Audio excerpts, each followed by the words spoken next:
Day 18, Night Prayer. Panginoon naming Diyos, maraming salamat po sa gabing ito. Salamat po sa isa na namang araw na iyong ipinahiram sa amin. Sa bawat pagkakataong kami iyong ginabayan at pinalakas. At sa bawat aral na nagturo sa amin kung paano magmahal, magtiwala at maglingkod sa kapwa. Panginoon, ngayong gabi, ipinauubaya po namin sa iyo ang aming mga pagod at alalahanin. Turuan mo po kami na maging matulungin sa aming kapwa, ngunit huwag din po kaming kalimutan na turuan ang iba upang matuto at lumago sa sariling kakayahan.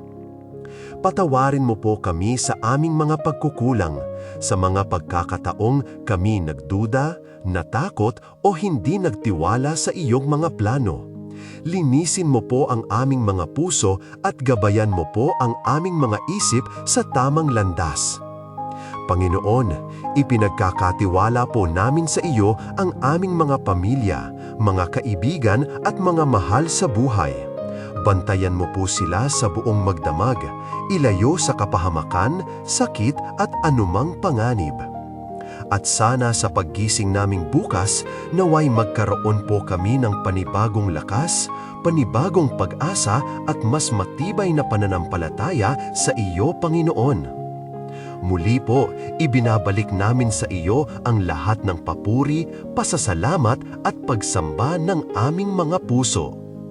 In Jesus' name, Amen. Sumainyo, nawa ang pagpapala ng Panginoon.